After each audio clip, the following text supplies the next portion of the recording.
Some stories fade with time, others only grow darker. This is one of those stories. A tale whispered in Kuwaiti households of a singer, a wedding, and the guests who were not from this world. In the sweltering summer of 1997, the air over Kuwait was thick, not just with heat, but with something else, something older, something watching. Noura Al Taqaqa, a popular and charismatic local singer, was no stranger to grand events. She was beloved for her voice, known for turning even the most ordinary wedding into an unforgettable affair. But on one particular evening, she was booked for something different.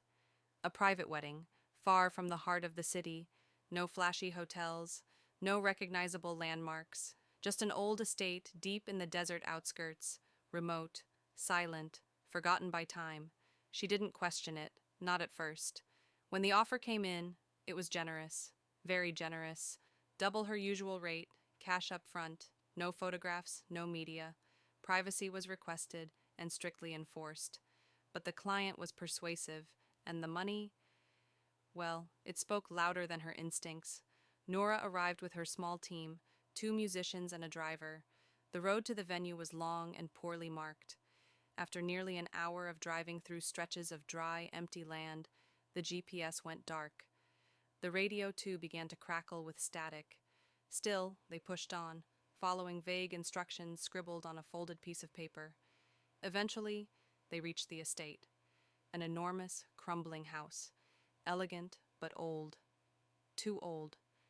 There was no one at the gate, but the door creaked open as they approached, as if it had been expecting them. Inside, the house was dimly lit with oil lamps, antique furniture, thick, perfumed smoke hanging in the air, and the guests. They were strange, not outwardly monstrous, at least not at first glance. But something was off. Their faces were pale, almost grayish. Their movements too smooth, too quiet. They didn't speak much, and when they did, their voices had a strange echo, like they were coming from far away, or beneath something. Noura noticed that many of the guests avoided eye contact. Some stared too long, and none of them seemed to blink. She tried to shake it off. She was here to perform, not to ask questions. As she began to sing, something even stranger happened. The room grew colder, unnaturally so. Her microphone began to whine with feedback, even though the sound system was working fine just moments earlier.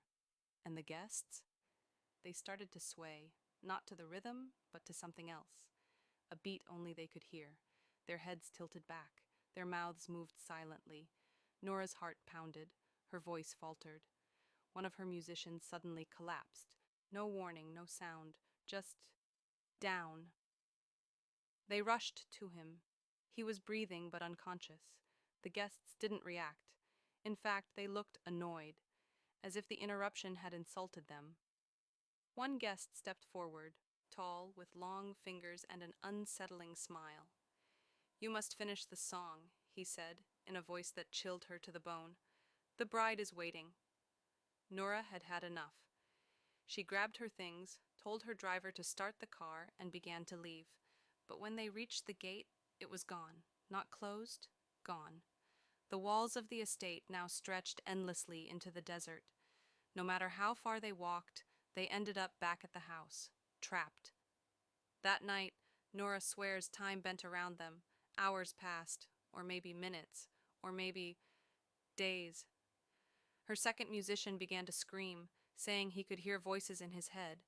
The driver vanished entirely, just stepped into the shadows and never returned. Finally, as dawn began to creep over the horizon, the gate reappeared. Just like that, no explanation. They didn't wait. They ran. When Noura got back to the city, she was never the same. Pale, quiet. She stopped performing altogether, locked herself in her home for weeks.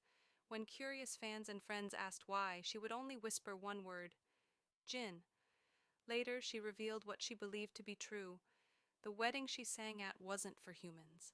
It was a Jinn wedding, a bride of flame and a groom of shadow, an ancient ceremony where a human voice was needed to seal the union. She was chosen. not because of her talent, but because she didn't believe. And that, she says, is what they feed on most. Some dismissed her tale as madness. Others weren't so sure. Her team never recovered. Her driver was never found. And the estate? It never showed up on any map. No one could locate it again. But those who've lived in Kuwait long enough, they whisper. About strange music heard in the desert at night, about ghostly lights that flicker near the dunes, and about a wedding that's still going on, celebrated every century, where the guests aren't invited. They arrive, and once you sing for them, they never forget your voice.